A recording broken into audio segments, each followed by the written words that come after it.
வருடங்களுக்கு பின்பு மீண்டும் இங்கே இருப்பது மிகுந்த மகிழ்ச்சிக்குரிய அருமையான இந்த ஸ்தலத்தின் குருவானவர் ஐயா அவர்கள் என்னை அன்போடு அழைத்தார்கள்.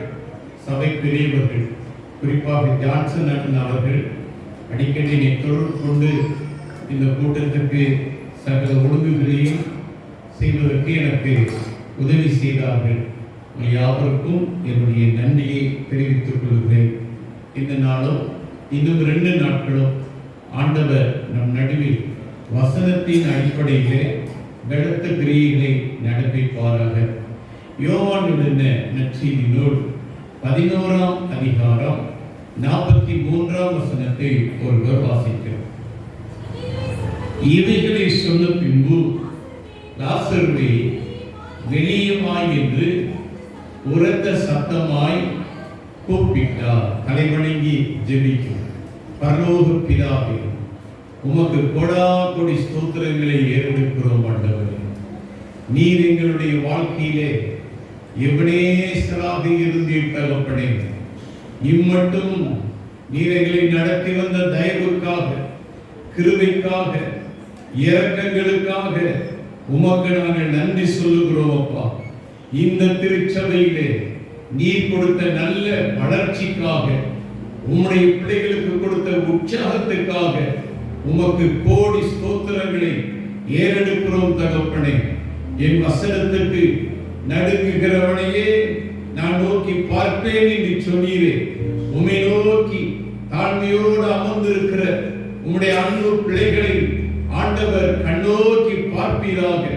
மனக்குழப்பங்களோடு, சரீர பலவீனங்களோடு எனக்கு ஒரு காரியத்தை ஆண்டவர் செய்ய மாட்டாரா என்ற ஏக்கத்தோடு வந்து அமர்ந்திருக்கிற பிள்ளைகள் உம்முடைய அற்புதங்களை காணும்படி ஆண்டவர் கிரியை செய்வீராக.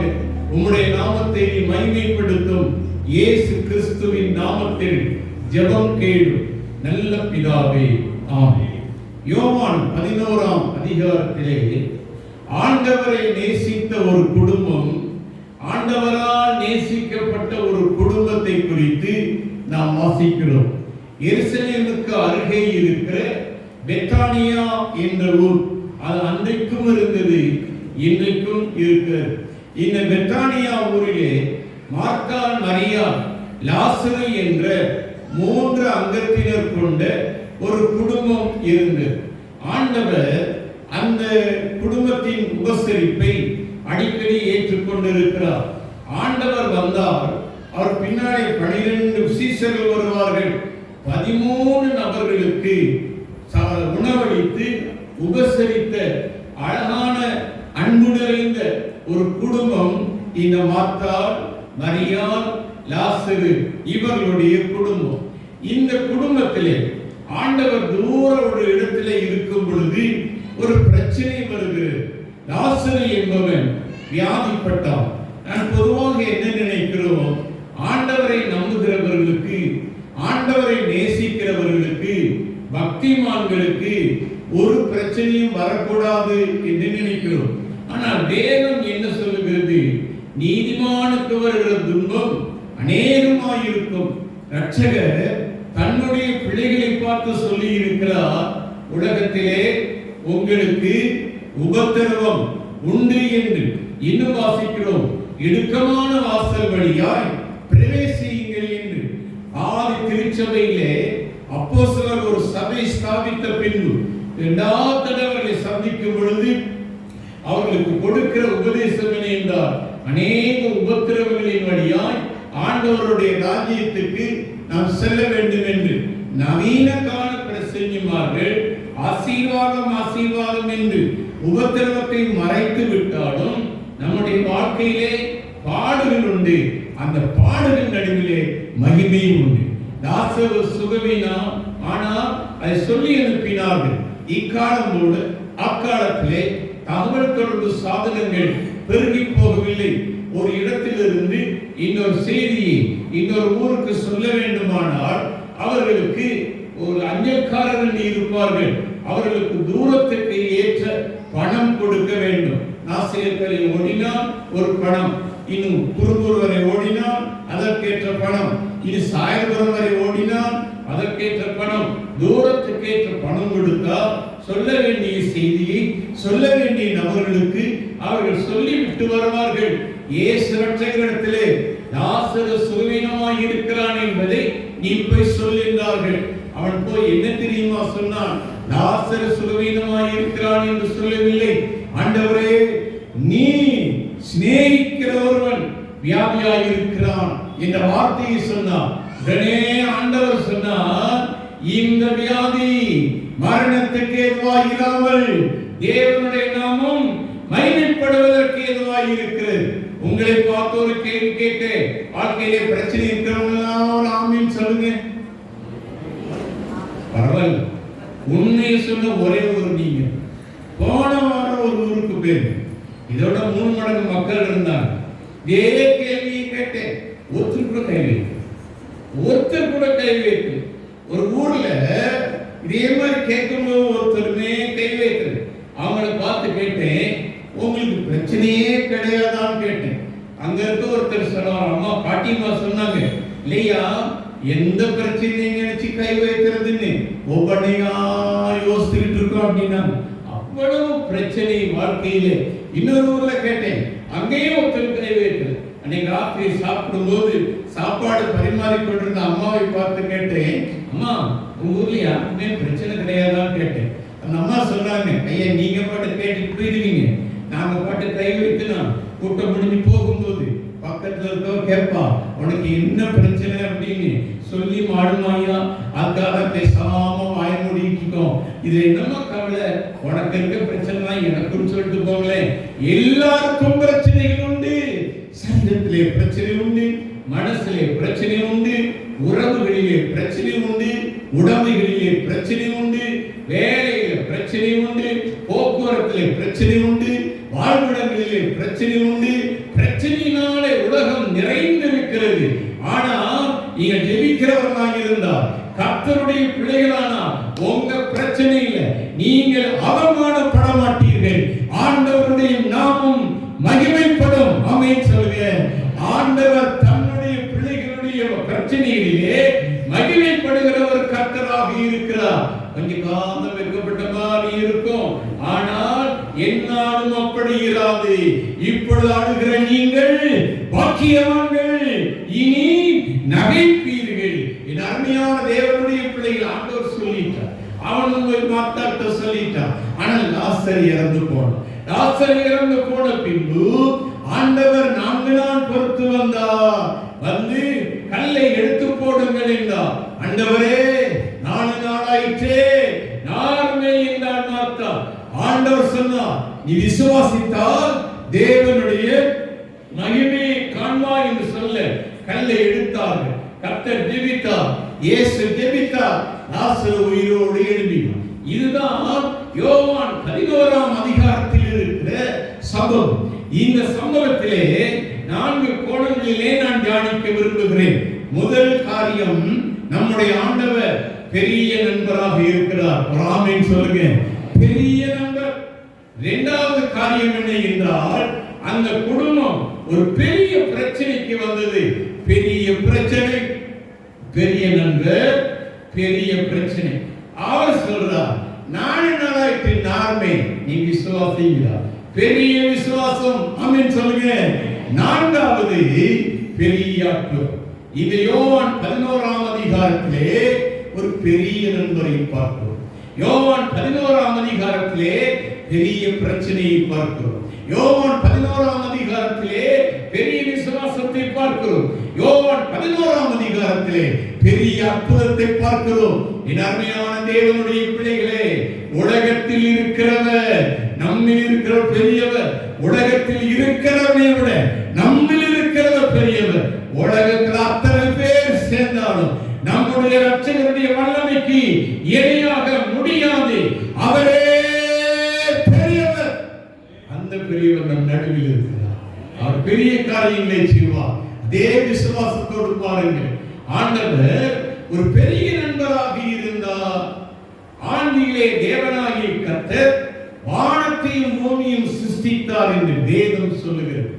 ஐயா, ஒவ்வொரு நாளும் அவனை படைச்சார். 6ஆம் நாள் கனப்படுத்தி தன்னுடைய சாயாக படைத்தார். டார்வின் என்ற விஞ்ஞானி சொன்னார், மனுஷன் குரங்கிலிருந்து வந்திருக்க கூடும், வந்தான் சொல்ல வந்திருக்க கூடும் சொன்னார். ஏனாம் எட்வர்ட் சொன்னார், டார்வினுடைய தாத்தா பாட்டி குரங்கா இருக்கலாம், ஏன் தாத்தா பாட்டி ஆதாம் ஏவாள்னு சொன்னார். உங்களுக்கு என்ன நிலவரம் எனக்கு தெரியாது. உங்க தாத்தா பாட்டி ஆதாம் ஏவாள்னு சொல்றவங்க ஆமேன்னு சொல்லுங்க. நிறைய கை உயர மாட்டேங்க. சந்தேகம், அந்த சந்தேகத்தை நான் கிளியர் பண்றேன். உங்க தாத்தா பாட்டி மட்டும் குரங்கா இருந்திருந்தா நீ இவ்வளவு ஒழுங்கா உட்கார்ந்துருக்க மாட்டீங்க. உனக்கு சேருக்கு கீழே கிடப்பீங்க, இல்ல அந்த ஃபேனுக்கு மேல கிடப்பீங்க, சுத்தி இருக்க வேற பக்கத்துல உட்கார்ந்து என்னை பார்த்து சிரிச்சுட்டே இருப்பீங்க. நம்ம சுபாவம் சொல்லுகிறது மனசு ஒரு குரங்கு, மனுஷன் ஒரு குரங்கு. மனசு குரங்கா இருக்கலாம், கண்டதையும் யோசிக்கும், கண்ட இடத்துக்கு தாவிட்டு இருக்கும். ஆனா மனிதன் குரங்கு அல்ல. ஆண்டவர் மனுஷனை படைச்சிட்டு ஒரு தோட்டத்தை கொடுத்தா, உறவு கொடுத்தா. இது எல்லாத்துக்கும் மேல ஒரு விசேஷம் என்ன தெரியுமா? ஒவ்வொரு நாள் பகலின் குளிர்ச்சியான வேளையிலே வந்து அவனோடு உரையாடினான், உறவாடினான். மனுஷனுடைய உறவை ஆண்டவர் விரும்புகிறார். உங்களுக்கு தெரியுமா? உங்களோடு பழக ஆண்டவர் விரும்புகிறார். உங்களோடு உறவாட ஆண்டவர் விரும்புகிறார். ஏனோக்கை குறித்து வாசிக்கிறோம். அவன் தேவனோடு நடந்து வந்துகிட்டே இருக்கான். ஆண்டவர் சொன்னார், டெய்லி நடக்கிறீங்க, என் கூடயே வந்து ஆண்டவருடைய எடுத்துக்கொண்டு. மோசே குறித்து வாசிக்கிறோம். ஒரு சிநேகிதனோடு பேசுவதை போல ஆண்டவர் மோசேயோடு பேசினார். மோசேயோடு நம்மளாம் பாக்கியவான். ஏன் தெரியுமா? பைபிளை திறக்கும்போது ஆண்டவர் நம்மளோட பேசுறார். நம்ம ஜெபம் பண்ணும்போது ஆண்டவரோடு நம்ம பேசுறோம். அனுபவம் சாதாரண அனுபவம் இல்லை. இந்த உலகத்துக்கு என்ன தெரியுமா பேரு? நல்லா கவனிங்க. இந்த உலகத்துக்கு செல்போன் உலகம்னு பேர். செல்போன் உலகம்னு பேர். அந்த காலத்துல ட்ரெஸ் எல்லாம் கிழிச்சுக்கிட்டு தலைவிரி கோலமா ரோட்ல எல்லாரும் சிரிச்சுக்கிட்டே போவாங்க. அவங்களுக்கு என்ன தெரியுமா பேரு? பைத்தியம் பேரு. இந்த காலத்துல அப்படித்தான், தலையை விரிச்சுக்கிட்டு நல்லா மேக்கப்லாம் பண்ணிட்டு இந்த கையை காதுல வைக்காம அங்கங்க வயரை சொல்லிக்கிட்டு ரோட்ல அதாவது தன்னை மறந்து சிரிச்சுட்டே போகுது. இந்த செல்போன் நம்மை பைத்தியமாக்கி வைக்குது. ஒரு பஸ் ஸ்டாப்ல நின்று ஒரு நாளைக்கு 100 பைத்தியத்தை போகும். முன்னாடி திருவிழா பைத்தியம், பின்னாடி திருவிழா பைத்தியம், ரோட்ல நடந்த பைத்தியம்.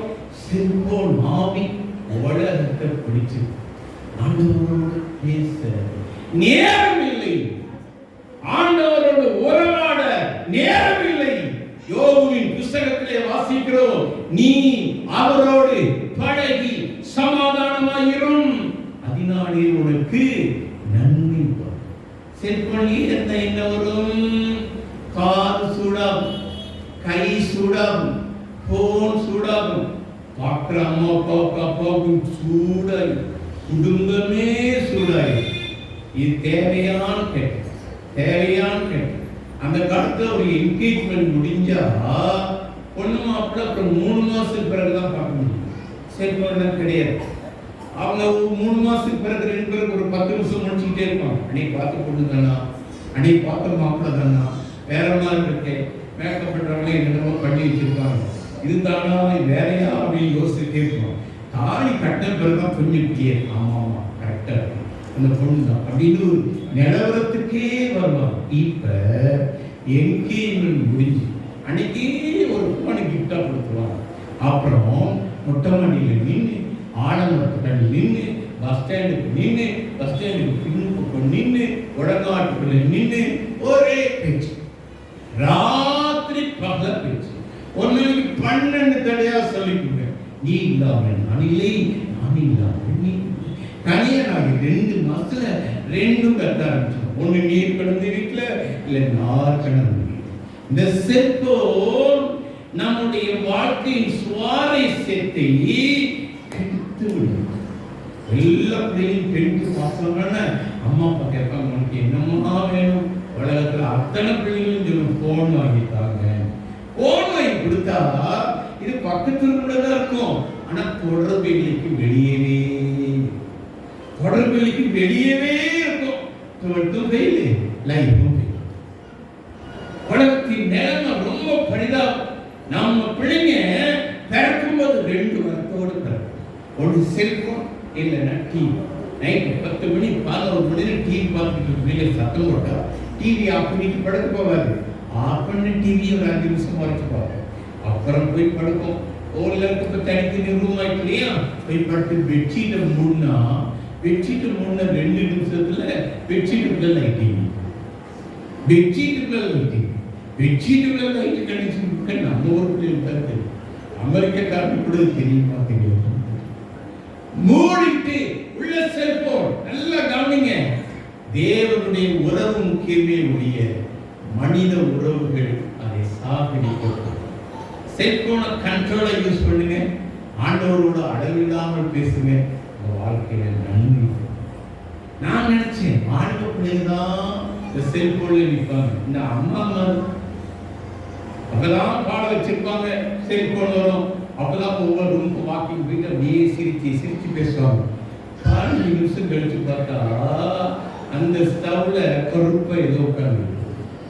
எத்தனை சோக அனுபவங்கள். பெரியவங்களோ சின்னவங்களோ செல்போனை கண்ட்ரோல் பண்ணுங்க. ஆமென் சொல்லுங்க. செல்போன் உங்களை ஆளக்கூடாது, ஆண்டவர் உங்களை ஆளணும். ஜெபிக்கிற நேரம் ஆண்டவருக்கு கொடுக்கணும்.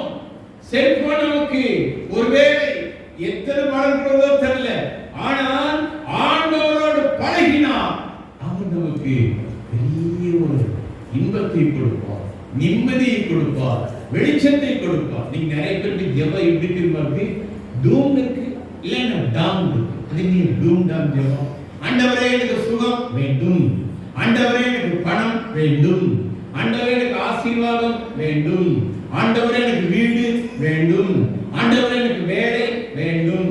அப்புறம் டாம் முடியும். ஆண்டவரே எனக்கு பிரச்சனை வேண்டாம், ஆண்டவரே எனக்கு எதிர்ப்பு வேண்டாம், ஆண்டவரே எனக்கு கவலை வேண்டாம்.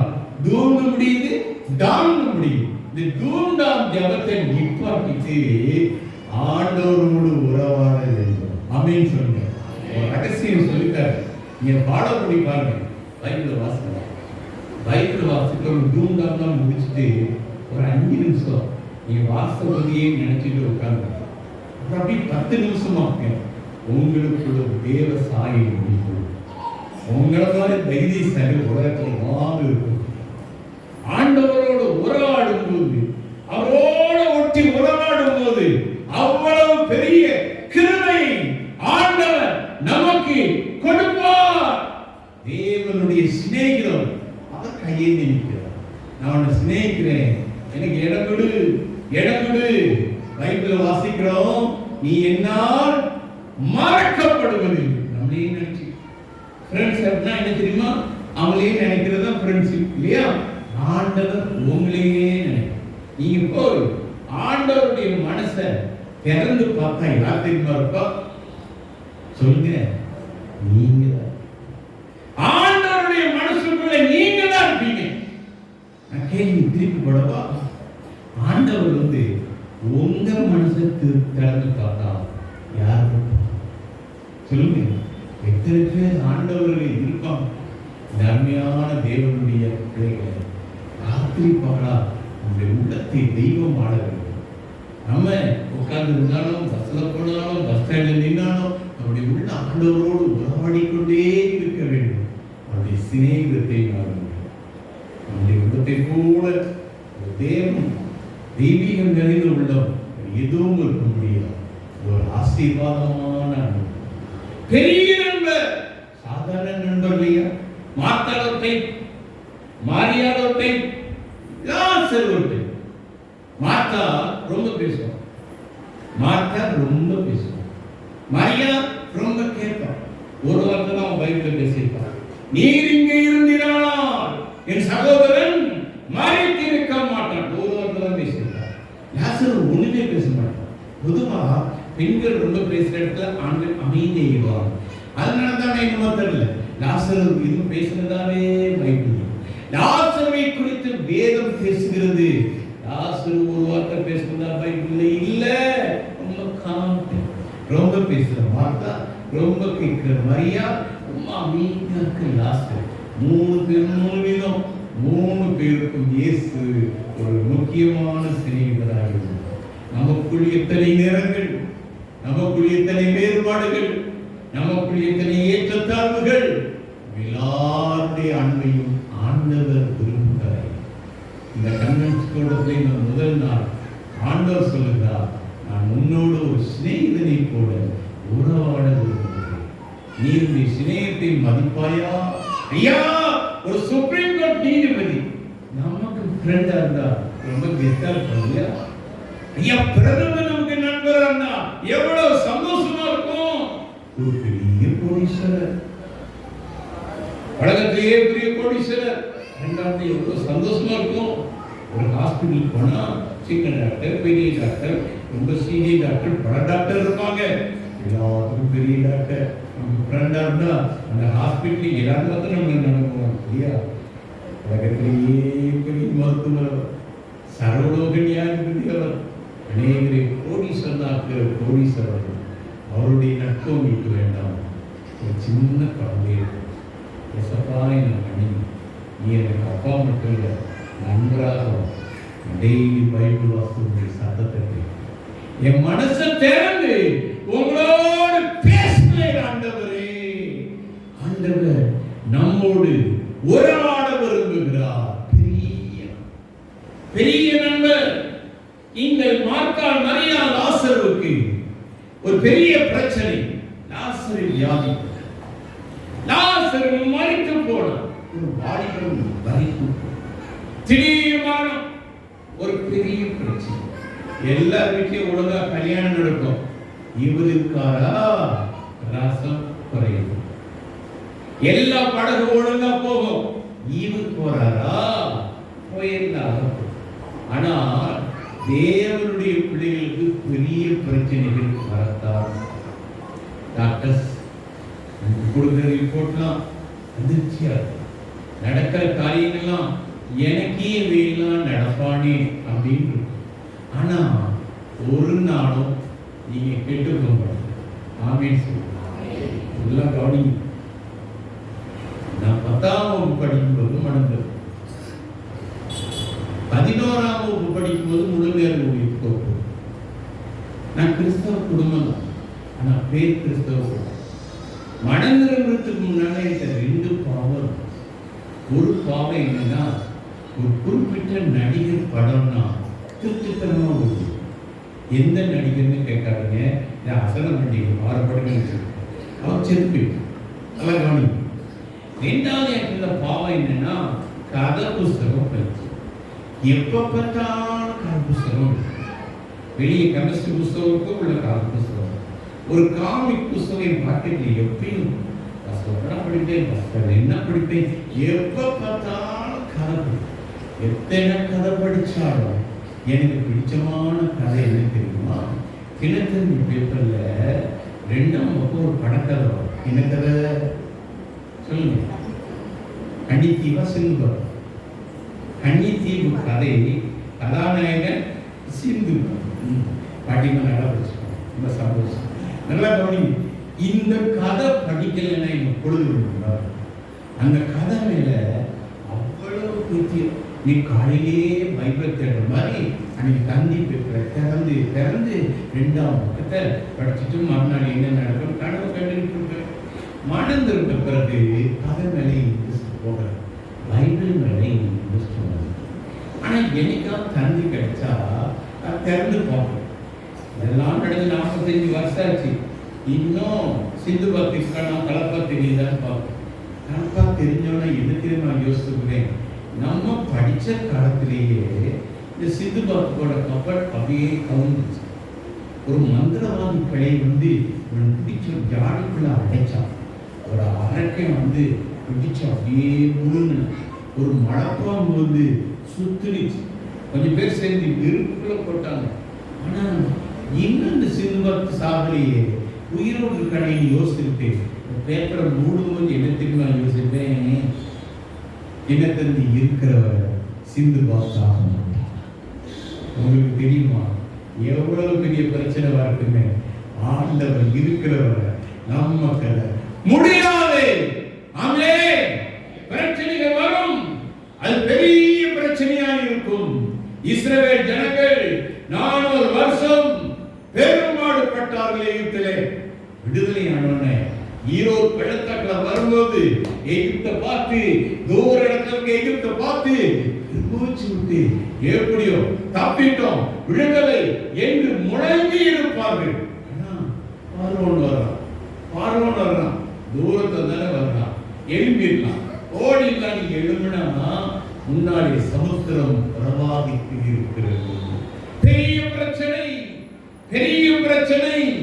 அந்த பெரிய பிரச்சனையை கர்த்தர் ஒரு வழியை வைத்திருக்கிறார். உங்க கடன் பெருசா இருக்கலாம், உங்க வியாதி பெருசா இருக்கலாம், உங்களுக்கு வந்து எதிர்ப்பு பெருசா இருக்கலாம், கர்த்தர் ஒரு வழியை வைத்திருக்கிறார்.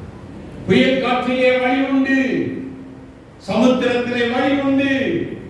ஆண்டவர் எல்லா இடங்களிலும் தன்னுடைய பிள்ளைகளுக்கு ஒரு வழியை வைத்திருக்கிற ஒரு ஆண்டவர். ஐயா, வைத்திருக்கிற ஆண்டவர்.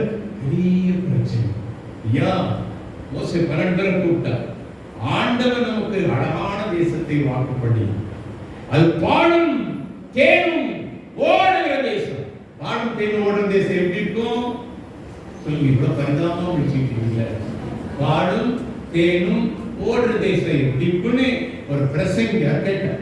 முன்னால ஒரு சண்டே ஸ்கூல் படிக்கிற பிள்ளை சொன்னா பிசு பிசுன்னு ஒட்டிக்கிட்டு இருக்கும். பாலும் தேனும் ஓடுற தேசம்னா பிசு பிசுன்னு ஒட்டுற தேசம் இல்ல, செழிப்பான தேசம், அழகான தேசம். ஆண்டவர் மோசே சொல்றார், போங்க, இந்த தேசம் அடிபட்டு இருக்கிறதோ, திறந்து கிடக்கிறதோ, அந்த தேசம் வளப்பமானதோ இடப்பமானதோ என்று பார்த்துவார்கள். அந்த தேசத்தின் குடிகள் வலிமைகளோ பலவான்களோ பார்த்து வாருங்கள். அந்த தேசத்தின் கனிகளில் சிலவற்றை கொள்ளும். 12 பேர் போனாங்க, 10 பேர் சொன்னாங்க தேசம் நல்ல தேசம், ஆனா அரக்கர்களை பார்ப்போ அவர்கள் பார்வைக்கு நாங்கள் வெட்டுக்கிளிகளை போடுவோம். பிரச்சனை வரும்போது அந்த வெட்டுக்கிளி மாதிரி ஆகும். அழக தாழ்ந்து சொல்லுவா, ஆண்டவரை காண்டாமல் இருக்கும் என்று சூழ்ந்து கொள்ளும், பாசான் தேசத்தை எருதுகள் என்று சூழ்ந்து கொள்ளும், இன்னும் நாய்கள் என்னை வளைந்து கொண்டு நானோ ஒரு குழு அப்படின்னு. சில நேரம் பிரச்சனைகள் வரும்போது ஒரு பெரிய பிரச்சனை. இந்த குழுவுக்கு கத்த முடியாது, இந்த குழுவுக்கு தாக்க முடியாது, இந்த குழுவுக்கு ஓட முடியாது. யாக்கோபின் சிறுபூச்சியே, குழுவாகிய உன்னை கர்த்தர் ஜெயிக்க வைப்பார். அல்லேலூயா. என்ன நடக்குது தெரியுமா? ஒரு பக்கம் சிங்கம் நிற்கும், ஒரு பக்கம் எருது நிற்கும், ஒரு பக்கம் காண்டாமிருகம் நிற்கும், மத்தியில் குழு தவச்சிக்கிட்டு இருக்கு. இந்த குழுவை தாக்குறதுக்கு நான் அப்படி பாயும் போது மேலிருந்து ஒரு காரண குழுவை தூக்கி இருந்து இது எல்லாம் மோதி மோதி செத்து போகும். கவலைப்படாதீங்க, எத்தனை சத்துவங்கள் வந்தாலும் நம்முடைய ஆண்டவர் இஸ்ரவேலின் ஜெயப்படணும். நம்ம வேலை பார்க்கிற இடத்துல பிரச்சனைகள் இருக்கிறது, வியாதிகள் நம்ம படைக்கிறதுல மறுக்கலாம், ஆனா ஒரு நாளும் நம்முடைய வாழ்க்கையிலே நம்பிக்கை இழக்கக்கூடாது. பெரிய பிரச்சனை, பெரிய பிரச்சனை எது? மரணம். பெரிய பிரச்சனை எல்லாம் முடிஞ்சு அப்படின்னு ஆண்டவர் வந்தார். அவர் என்ன சொல்றா? பெரிய விசுவாசத்தை, பெரிய விசுவாசம். நீ விசுவாசித்தால் தேவனுடைய மகிமையை காண்பார். பிரச்சனை விசுவாசிக்காத, நானும் சொல்லாத, நான் விடுதலை கொடுப்பேன் என்றான். இப்ப உங்க பிரச்சனை நன்றிட்டு சொல்லணும், ஆண்டவர் எனக்கு விடுதலை கொடுப்பார். ஆமீன் சொல்லுங்க, ஆமீன் சொல்லுங்க. ஆண்டவரை நம்புகிற பிள்ளைங்க ஒரு நாள் வெட்கப்பட்டு போடுது. போன வருஷம், இந்த வருஷம் இல்லை, போன வருஷம் ஏப்ரல் மாசம் ஒரு சபையில 7 வசனங்கள் பிரசங்கி அழைக்கப்பட்ட ஒரு பெரிய சபை. 7 வசனம் நான் தான் பிரசங்கம். அந்த ஊர்ல இருந்து ஒரு கார்ல ஏறி வீட்டுக்கு வர 2 மணி நேரம் சார். வந்த உடனே கார்ல இருந்து என்னால் இறங்க முடியல. ரொம்ப கஷ்டப்பட்டு காம்பவுண்ட் வளர்த்து குடிச்சுக்கிட்டே கொஞ்சம் எக்ஸசைஸ் பண்ணிட்டு நேராக வீட்டுக்கு போய் படுத்து. அன்னைக்கு நடுராத்திரி 1 மணி கிடக்கும் பொழுது எடுமுன்னா என் கால் எதுவும் விடு. என் மனைவி ஆனால் எனக்கு பிடிக்க முடியும். என் பக்கத்து வீட்டில் இங்கே உதவியாளர் இருக்கார், ஓடி வந்தார். அவருக்கே என்ன பிடிக்க முடியும். அன்னைக்கு டாக்டர்கிட்ட கொண்டு போனான். டாக்டர் சொன்னால் அவங்களுக்கு ஸ்ட்ரோக் வந்துட்டு அப்படின்னு சொன்னார். இன்னும் டைம் கடந்து வந்துட்டீங்க, நாங்கள் ஒன்றும் செய்ய முடியாது, எங்கள் நிற்க முடியாது, இந்த கை செத்து போச்சு, விரலாம் நீட்டி மடக்க முடியாது, இந்த கால் கீழே விடவே முடியாது, என்னை தூக்கி கொண்டு தான். ஆனால் நான் சிரிச்சுக்கிட்டே இருப்பேன். ஏன் தெரியுமா? 43 வருஷம் என்று நடத்தின ஆண்டவர் இதிலே எனக்கு ஒரு பெரிய விசுவாசம். 43 வருஷமா எத்தனையோ இடங்களில் என்ன பயன்படுத்தலாம். சின்ன இடம் பெரிய இடம் பார்க்காம அண்ணன் ஓய்வில்லாமல் ஊழியம் பண்ணார். 140 புத்தகம் எழுதுறதுக்கு திரும்ப கொடுத்தார். வெளியிடத்துக்கு உதவி செய்தார். ஒரு மனுஷனுக்குமே நிற்கிறது. இந்த தரங்கம்பாடி சர்ச்சைக்கட்டுக்கு கர்த்தர் எனக்கு உதவி செய்தார். இவ்வளவு செய்த ஆண்டவர் இவங்க கைவிடுவாரோ எல்லாம் ஒரு விசுவாசம். நான் ஒரு ஹாஸ்பிட்டலில் போய் படுத்துக்கிட்டேன். 3 மாதம் அந்த ஹாஸ்பிட்டல் இருந்தேன். எனக்கு போட்டியா என் மனைவி இன்னொரு ஆயுர்வேத ஹாஸ்பிட்டலில் போய் அவப்படுத்திருக்கோம். அங்கே அவளுக்கு ட்ரீட்மெண்ட், இங்கே ட்ரீட்மெண்ட். என்னை பார்க்க வரணும்னா சோகமாக பார்ப்பாங்க. நான் சிரிச்சுக்கிட்டே தான் இருந்தேன். என் வாயெல்லாம் படர ஆரம்பித்து வார்த்தையில் தடை, கரங்களிலே தடை, கால்களிலே தடை, விரல்களிலே தடை. ஆனால் என் மனசுல மட்டும் ஒரு பெரிய விசுவாசம். இந்த ஸ்ட்ரோக்கை விட ஆண்டவர் பெரியவர். ஒரு 2 வாரத்துல மற்றவங்க பிடிச்சிட்டு நடக்க ஆரம்பிச்சு. ஒரு 3 வாரத்துல டாக்டர் ஸ்டிக் வாங்கிட்டு இருந்தார். ஸ்டிக்கை கூட்டிகிட்டே வெளில நடக்க ஆரம்பிச்சு. நான் தங்கி இந்த ரூமுக்கு இருந்தாப்புல ஒரு சேப்பல் இருந்துச்சு. சேப்பலில் போயிட்டு எப்பயும் கவனிக்கிட்டே இருக்கு. அந்த ஹாஸ்பிட்டலுக்கு எல்லா ஸ்டாஃபையும் விட்டு உட்கார வச்சு அவங்களுக்கு எல்லாம் ஆண்டவரை பற்றி சொல்லி ஜெபம் நடத்த ஆரம்பிச்சு. ஒரு 1.5 மாதம் ஆகும்போது நல்லா ஃப்ரீயாக பேசுறதுக்கு கர்த்தர் உதவி. இந்த யார் பிடிக்காமலே நடக்கிறதுக்கு கர்த்தர் எனக்கு உதவி செய்தார். ஆனால் எனக்கு நின்றுட்டு பேச முடியாது, உட்கார்ந்து தான் பேச முடியும். அந்த சேப்பலில் ஒரு புல்பிட் இருந்துச்சு. அந்த நான் நின்றுட்டு பேசுவேன். இன்னைக்கு யாரும் இல்லாத நேரம் பைபிளில் இருந்து நான் சத்தம் போட்டு 10 அதிகாரம் வாசிப்பேன். எனக்கு பலன் தந்துட்டீங்கன்னா நான் நாளைக்கு நின்று பேசுவேன். 10 இல்லை 15 அதிகாரம் வாசிக்க கத்துறதுக்கு பலன் தருவேன். அன்னைக்கு நின்று இருக்கான் இன்ன வரைக்கும் அன்று நின்னே பிரச்சனை கத்துற உதவி செய்வேன். 6 மாதம் ஓய்வு எடுத்தேன். அதுக்கு பிறகு 25 கன்வென்ஷன் கூட்டங்களில் பேச கத்துற உதவி செய்தார். ஒரு வருஷத்துல 10 புத்தகங்கள் எழுத கத்துற உதவி செய்வார். என்னை கவனிக்கிறதுக்கு என் குடும்பத்தில் யாரையும் நான் வைக்கல. ஊழியக்காரங்க தான் வச்சேன். காலையில் போய் வாசிக்க சொல்லுவேன், மத்தியானம் போய் வாசிக்க சொல்லுவேன், ஐடியே டிஸ்கஸ் பண்ணுவேன். வேத வசனத்தை நான் நிறைந்தேன். ஆண்டவர் நல்ல வசன கிருபைகளை கொடுத்தார், விசுவாசத்தை கொடுத்தார். எனக்கு திரும்பவும் கர்த்தரை உயிர் கொடுத்தார். என் அருமையான தேவனுடைய பிள்ளைகளை நம்ம வாழ்க்கையில எதை குறித்தும் நம்பிக்கை இழக்காது. எந்த சூழ்நிலையை குறித்தும் நீ நம்பிக்கை இழக்காது. பைபிள் சொல்லுது, கர்த்தர் ஜலப்பிரவாகத்தின் மேல் ராஜாவாக வீற்றிருக்கிறார். ஜலப்பிரவாகம்னா என்ன தெரியுமா? சுனாமிக்கு மேல உட்கார்ந்து இருக்கிறார். விசுவாசிங்க, என் குடும்பத்துல சுனாமி. என் பிள்ளைங்க சரியில்லை, என் கணவர் முரண்படுறாரு, என் மனைவி முரண்படுறாங்க, என் தொழில தோல்வி. கர்த்தர் இருக்கிறார். எப்படி இருக்கிறார்? பலத்த பராக்கிரமசாலியாக இருக்கிறார். நான் அனுபவிச்சு சொல்றேன், எதையும் சும்மா சொல்ல, அனுபவிச்சு சொல்றேன். வாழ்க்கையில நம்பிக்கை இழக்காது. ஆண்டவருடைய பிள்ளைகளுக்கு பெரிய பிரச்சனைகள் வரும். ஆனா நீ பெரிய விசுவாசத்தோடு இருக்க வேண்டும். கர்த்தர் செய்வார். அந்த விசுவாசத்தோடு இருக்கும்போது விசுவாசிக்கிறவர்கள் வெட்கப்பட்டு போவதி பெரிய ஒரு விசுவாசத்தை ஆண்டவர் சொல்லிட்டு இந்த கல்லை எடுத்து போடுன்னு சொல்லிட்டு அப்படியே உள்ள பார்க்கிறார். லாசருவை பிரேத சிலையினால வச்சு யூதர்கள் ஒரு குகையில தான் அடக்கம் பண்ணுவாங்க. அதில் படிப்படியா வெட்டியிருப்பாங்க, பல பிரேதத்தை வைப்பாங்க.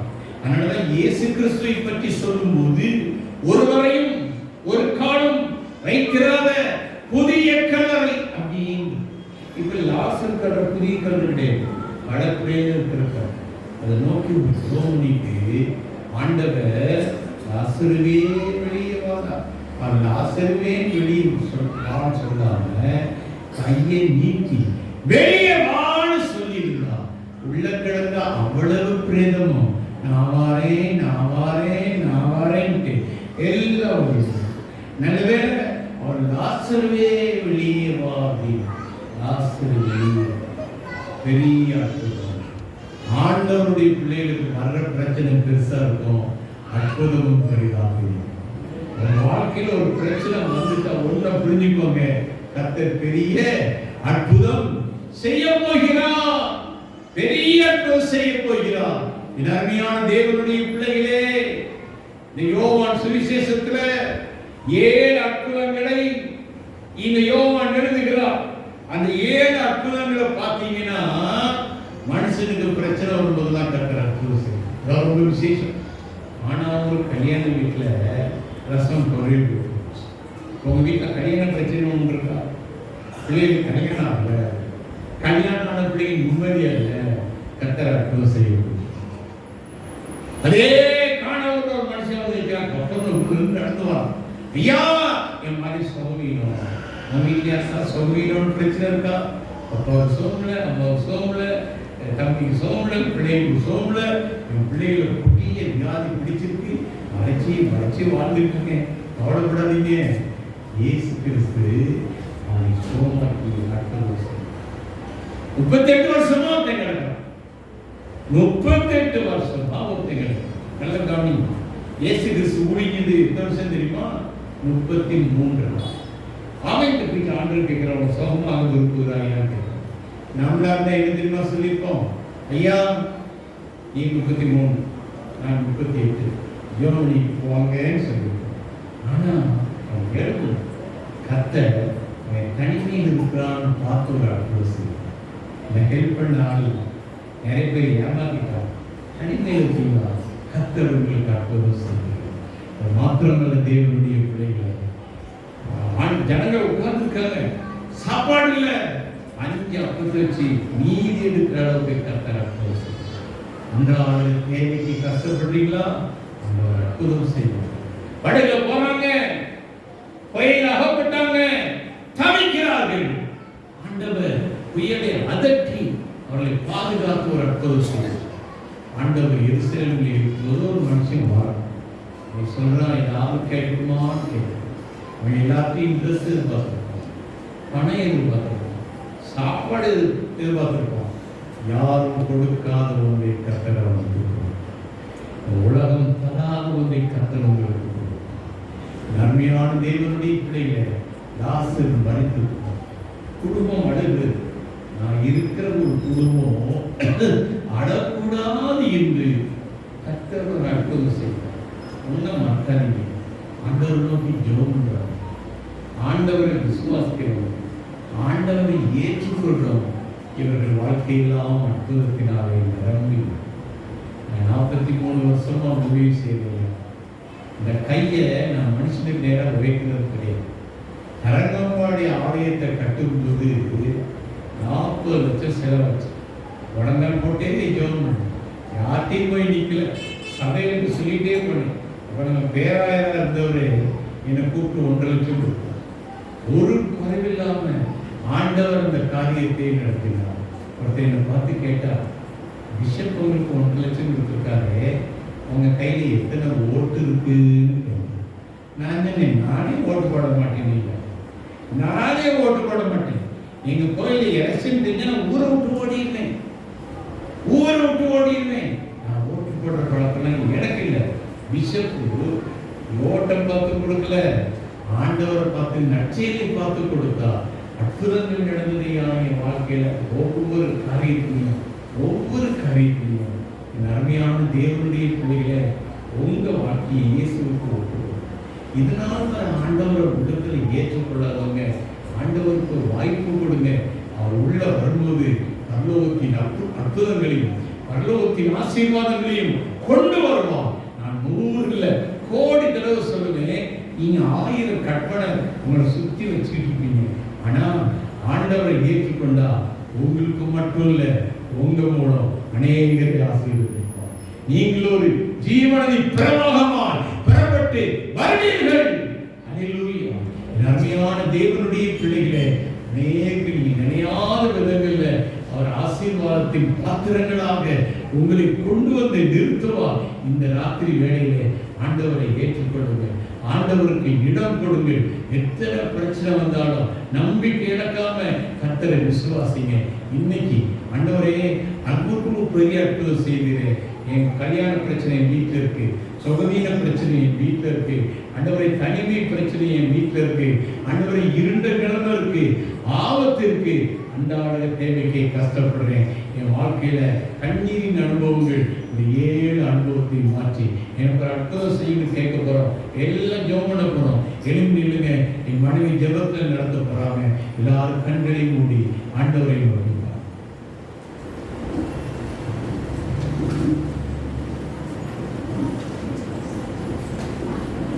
எல்லாரும் தெய்வ சமூகத்தில் ஒரு மனமாய் அவரை நோக்கி பார்ப்போம். அவர்கள் அவரை நோக்கி பார்த்து பிரகாசம் அடைந்தார்கள். அவர்கள் முகங்கள் வெட்கப்படவில்லை. இந்த ஏழை கூப்பிட்டான், கர்த்தர் கேட்டு அவனை எல்லா இடுக்கண்களுக்கும் நீங்களாக்கி விடுவித்தார் என்று வாசிக்கிறோம். எனக்கு அருமையான தேவனுடைய பிள்ளைகளை, ஒரு பிரதிஷ்டை பண்டிகையை முன்னிட்டு நாம் தேவ சமூகத்தில் கூடி வந்திருக்கிறோம். தேவன் ஆவியாய் இருக்கிறார். அவரை தொழுது கொள்ளுகிறவர்கள் ஆவியோடும் உண்மையோடும் அவரை தொழுது கொள்ள வேண்டும் என்று வேதம் சொல்லுகிறது. தேவனுடைய ஆசீர்வாதத்தை பெற்றுக் கொள்வதற்கு தேவ சமூகத்தில் நம்மை தாழ்த்தினவர்களாய், நம்முடைய அபாத்திர தன்மைகளை உணர்ந்தவர்களாய், நம் குறைகளை அறிக்கையிட்டு தேவ சமூகத்தில் செபிப்போமா? நீதிமான் ஒருவரும் இல்லை, ஒருவனாகிலும் இல்லை. எல்லாரும் பாவம் செய்து தேவ மகிமை அற்று போனார்கள். நான் கிறிஸ்தவன் என்று சொல்லிக் கொண்டும் என் பெயர் ஜீவ புஸ்தகத்தில் எழுதப்படாதிருந்தார். நான் மறுபடியும் பிறந்த ஒரு அனுபவம் இல்லாமல் வாழ்ந்து கொண்டிருந்தார். ரட்சிப்பின் அனுபவத்தை நான் சொந்தமாக்கி கொள்ளாமல் இருந்திருந்தார். இன்றைக்கு தேவ சமூகத்தில் நம்மை தாழ்த்தி அறிக்கையிடுவோம். தன் பாவங்களை மறைக்கிறவன் வாழ்வடைய மாட்டான். அவைகளை அறிக்கை செய்து விட்டு விடுகிறவனோ இரக்கம் பெறுவான். நீதிமான் ஒருவனும் இல்லை, ஒருவனாகிலும் இல்லை. எல்லாரும் பாவம் செய்து தேவ மகிமை அற்று போனார்கள் என்று வேதம் சொல்கிறது. நம்முடைய நீதி எல்லாம் அழுக்கான கந்தை. ஆண்டவரே, என்னுடைய பாவங்களை மன்னியும் என்று சொல்லி ஜெபிப்போமா? நம்ம நிற்கிற இடம் பரிசுத்த இடம். தேவனோடு பேசுகின்ற ஒரு நேரம். யாரும் மௌனமாய் இருக்க வேண்டாம். கர்த்தர் உங்களுக்கு உங்கள் வாழ்க்கையில ஒருவேளை உங்கள் பாவங்களுக்கு தக்க தண்டிக்காதபடி ஜீவனை கொடுத்து உங்களை ஆசீர்வதித்து வந்திருக்கிறார். உண்மைதான். ஆனா நம்ம இதோடு முடிந்து போகக்கூடியவர்கள் அல்ல. மரணம் என்பது நிச்சயம். எல்லாருக்கும் மரணம் உண்டு.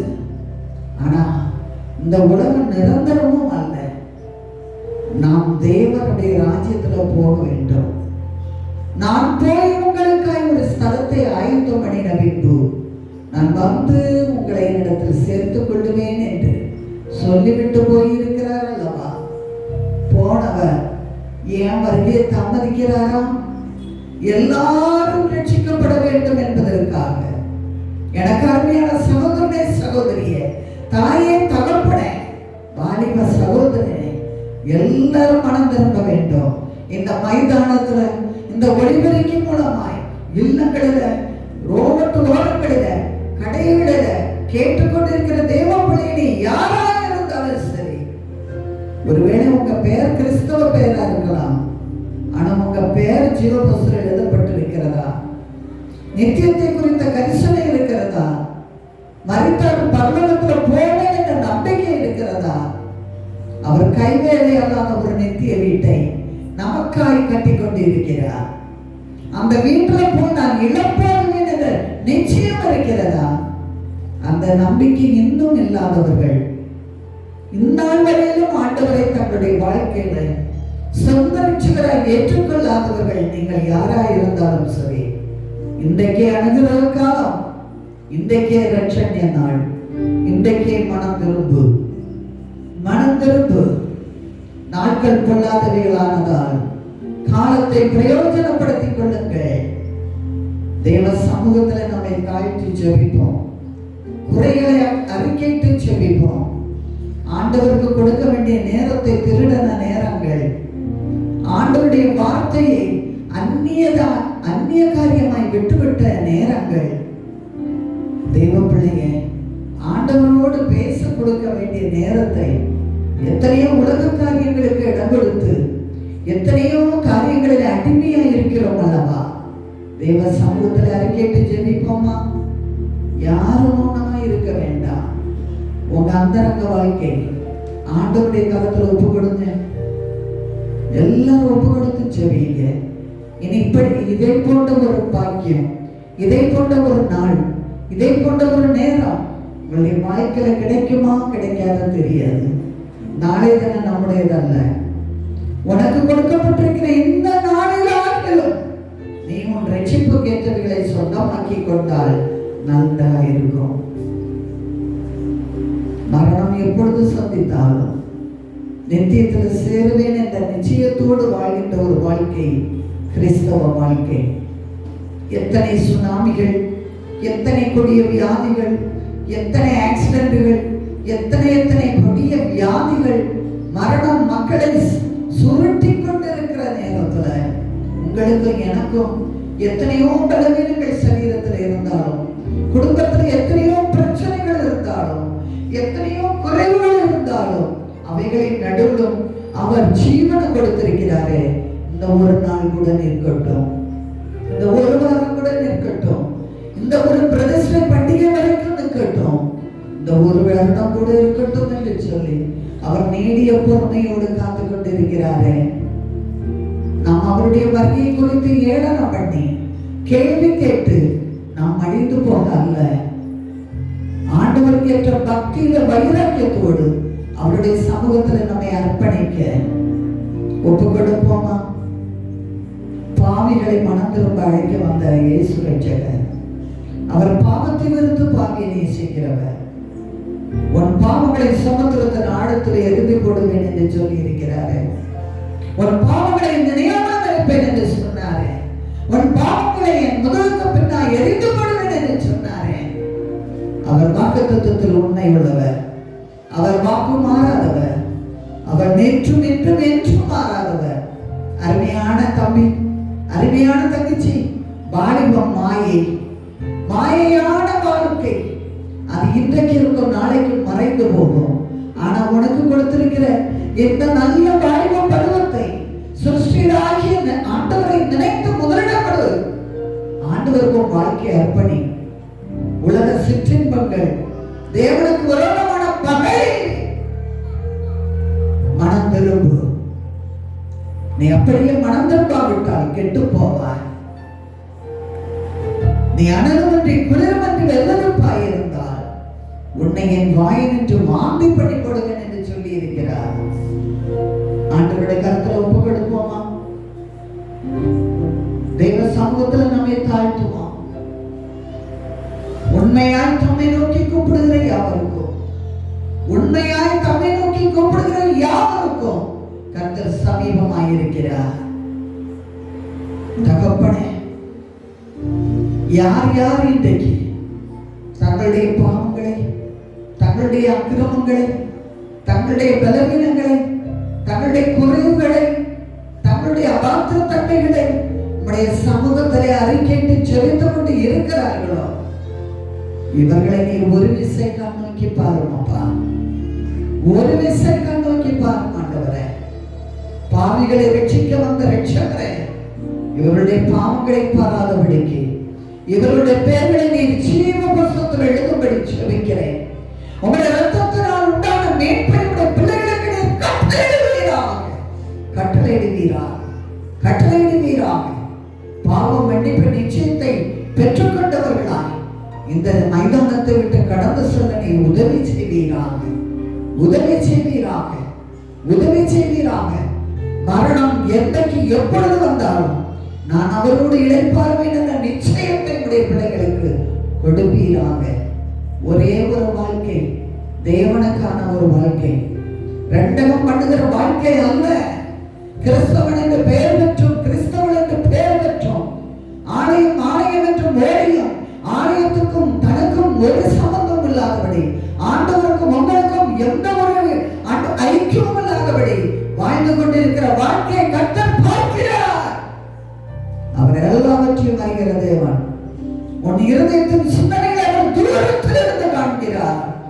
உன் உட்கார்தலையும் உன் எழுந்திருக்குதலையும் அவர் அறிந்திருக்கிறார். நீ பாதாளத்தில் படுக்கப்பட்டாலும் அங்கேயும் அவருடைய கரம் உன்னை நடத்தும். நீ சமுத்திரத்தில் ஆழத்தில் போனாலும் அவர் உன்னை நடத்துவார். நீ தப்பித்துக் கொள்ள முடியாது, தப்பித்துக் கொள்ள முடியாது. இன்னைக்கு இந்த சில நேரத்தில் ஒவ்வொரு பிள்ளைகளையும் உங்களுடைய அன்பு கரத்துக்கு ஒப்பு கொடுத்து ஜெபிக்கிறேன் அப்பா. எந்தெந்த குடும்பங்கள்ல குடும்ப ஜெபம் இல்லையோ ஒவ்வொரு பிள்ளைகளும் இன்னைக்கு ஒரு தீர்மானம் எடுக்கட்டும் அப்பா. நானும் என் வீட்டாருமோ என்றால் கர்த்தரையே சேவிப்போம் யோசுவா சொன்னது போல உங்களுடைய பிள்ளைகள் குடும்பமாய் தீர்மானம் எடுக்கட்டும் அப்பா. நீதிமானின் கூடாரத்தில் ரட்சிப்பின் கம்பீர சத்தம் உண்டு. அந்த சத்தம் வளரட்டும் அப்பா. குடும்பமாய் கணவன் மனைவி பெற்றோர் பிள்ளைகள் எல்லாரும் இணைந்து கர்த்தரை பாடி துதித்து ஜெபிக்கிற ஒரு ஜெப வீடாய் இவருடைய வீட்டை மாற்றுவீராக, மாற்றுவீராக, மாற்றுவீராக. இன்றைக்கு உடைய பிள்ளைகள் ஒரு தீர்மானம் எடுக்கட்டும் இயேசுவின் நாமத்தினால. ஒருவேளை எத்தனையோ தரம் தீர்மானம் எடுத்தேன், எத்தனையோ தரம் ஆரம்பித்தேன், ஆனாலும் அதை தொடர்ந்து ஃபாலோ பண்ண முடியல, தொடர்ந்து ஜெபம் பண்ண முடியல, தொடர்ந்து குடும்ப ஜெபம் பண்ண முடியல. ஏதோ ஒரு பிரச்சனை, ஏதோ ஒரு போராட்டம் வந்து விடுகிறது, ஏதோ ஒரு வியாதி வந்து விடுகிறது. அப்படி போராடி கொண்டிருக்கின்றீர்களா? பலன் உள்ளவனுக்காகிலும் பலவீனனுக்காகிலும் உதவி செய்கிறவருக்கு லேசான காரியம். ஆண்டவருடைய கருத்தை ஒப்பு கொடுங்க. உங்க பலவீனத்தை ஒத்துக்கொண்டு ஒப்பு கொடுங்க. தகப்பனை ஒரு நாள் குடும்ப ஜெபம் செய்கிறேன், மறுநாள் கணவன் மனைவிக்குள்ளாய் கருத்து வேறுபாடு, சண்டை, பெரிய ஒரு பிரிவினை, பெரிய ஒரு பிரச்சனை, பெரிய ஒரு மனஸ்தாபம், மாமனார் மாமியாருக்குள்ளாய், மருமகள் மருமகள் பேர பிள்ளைங்களுக்குள்ள ஒரு சமாதானமற்ற ஒரு நிலைமை. இப்படி இருந்துவிட்டு எப்படி குடும்பத்தில் ஜெபிக்கிறது? எப்படி வாழ்வது?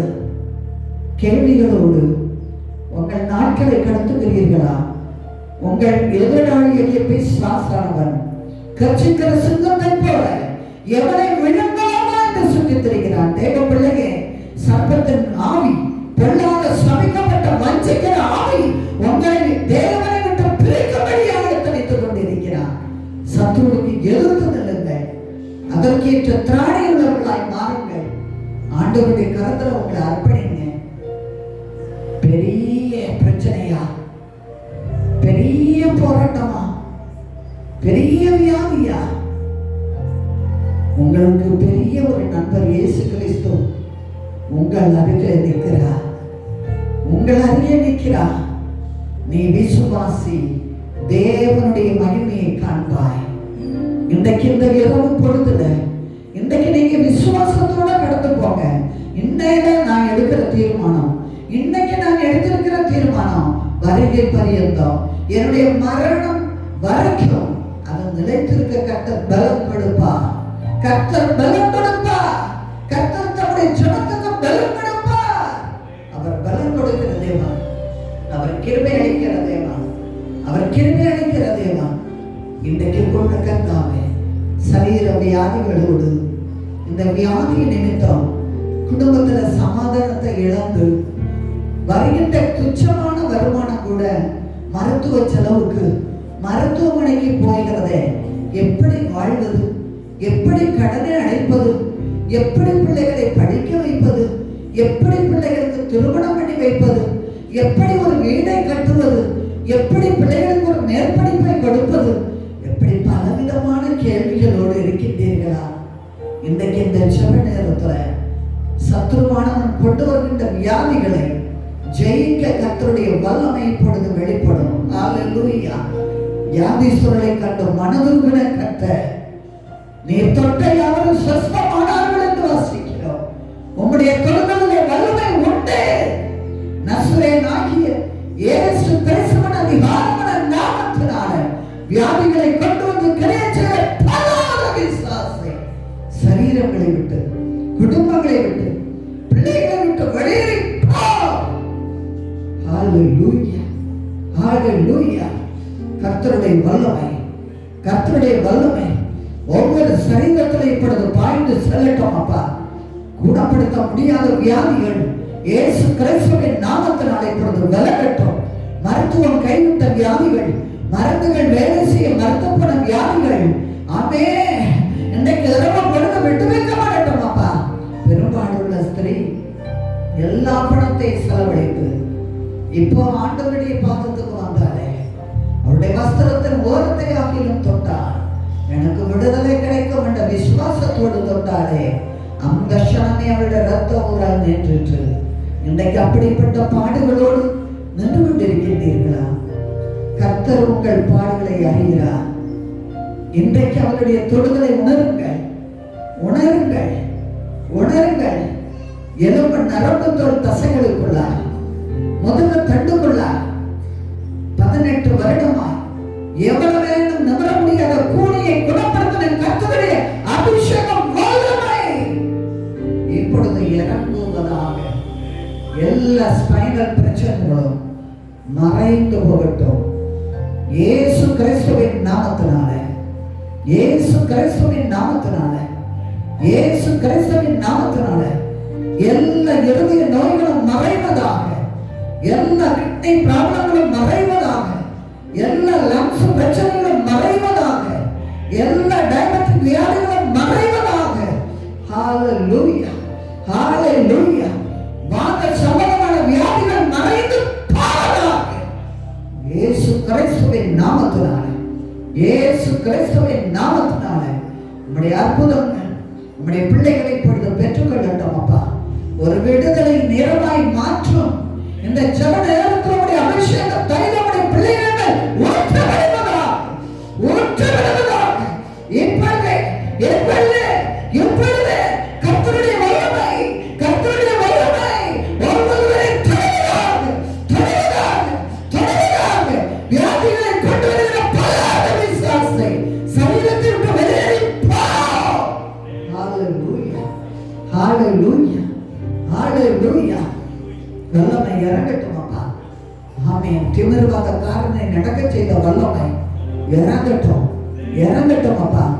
கால் நடுக்கம், கை நடுக்கம், வாய் நடுக்கம், ஆமே நரம்பு பலவீனம், தகப்பனே தசை பிடிப்பு இயேசுவின் நாமத்தினால விலகட்டும், விலகட்டும் அப்பா, விலகட்டும் அப்பா. நீண்ட நாள் வியாதிகள் இப்பொழுது மறைந்து போகட்டும். மெய்யாகவே கர்த்தர் தம்முடைய ஜனங்களை சிநேகிக்கிறார்.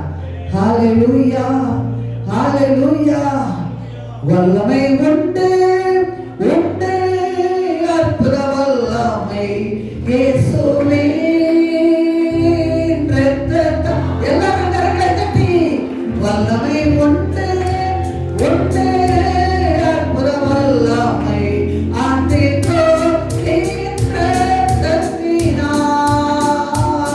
வல்லமை உண்டு, உண்டு, அற்புத வல்லமை இயேசுவே.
சொல்ல நீர் உதவி செய்யும்.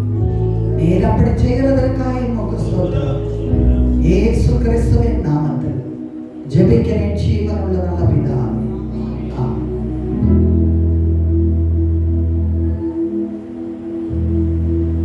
நாம் அப்படி நின்றவாறு நாம் ஜெபம் செய்வோம். அன்பும் கிருபையும் நிறைந்த எங்கள் அன்பின் பரலோக பிதாவே, இந்த முதலாம் கூட்டத்தை நீர் எங்களுக்கு ஆசீர்வதித்த இந்த கிருபைக்காக நாங்கள் உமக்கு நன்றி செலுத்துகிறோம் ஆண்டவரே. நீர் எனக்கு வந்த தாசன் மூலம் நாங்கள் அநேக காரியங்களை கற்றுக்கொண்டோம் ஆண்டவரே. அதன்படி நாங்கள் உமக்கென்று சாட்சியார் எழுப்பி பிரகாசிக்கும் பாக்கியத்தை நீர் வந்திருக்கிற எங்கள் ஒவ்வொருவருக்கும் இந்த நாளில் தரும்படியாக நாங்கள் உமக்கு நன்றி செலுத்துகிறோம் ஆண்டவரே. இந்த செல்போனுக்கு அடிமையாக இருக்கிற பிள்ளைகளுக்காக ஜெபிக்கிறோம் ஆண்டவரே. இந்த நாளில் ஒரு மனமாறுதல நாளாக பிள்ளைகளை மாற்றும்படியாக நாங்கள் ஜெபிக்கிறோம் ஆண்டவரே. இந்த பெரிய பிரச்சனையாக இருந்தாலும் நீர் எங்களுக்கு அதை ஆசீர்வாதமாக்கி இந்த நாளில் தந்த கிருபைக்காக நாங்கள் உமக்கு நன்றி செலுத்துகிறோம் ஆண்டவரே. நீர் விசுவாசித்தால் தேவனுடைய மகிமையை காண்பாய் என்ற வாக்கின்படி ஆண்டவரே, இங்கிருந்து நாங்கள் உடத்திலிருந்து ஆசீர்வாதத்தை பெற்றுக்கொண்டோம் என்ற விசுவாசத்தோடு இந்த இடத்திலிருந்து கடந்து செல்ல நீர் எங்களுக்கு வந்திருக்கிற எங்கள் ஒவ்வொருவரையும் நீர் பலப்படுத்தி ஆசீர்வதிக்கும்படியாக நாங்கள் உலகில் கெஞ்சல் இருக்கிறோம் ஆண்டவரே. திரளாக வந்திருக்கிற திருச்சென் பிள்ளைகள், சபையின் பிள்ளைகள் மற்றும் அருகாமையில் இருக்கிற பிள்ளைகள் எல்லாவற்றையும் நீர் வந்திருக்கிற ஒவ்வொருவரையும் ஆசீர்வதித்து அனுப்பும்படியாக நாங்கள் ஜெபிக்கிறோம். இந்த முதலாம் கூடுகையில் முதலியாரை பத்திரமாக கூட்டு வந்து ஆண்டவரே நல்ல செய்தியை கொடுத்து அதற்காக நாங்கள் உமக்கு நன்றி செலுத்துகிறோம் ஆண்டவரே.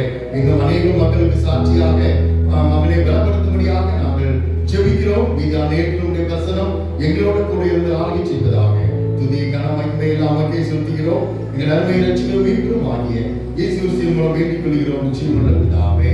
ஆமென்.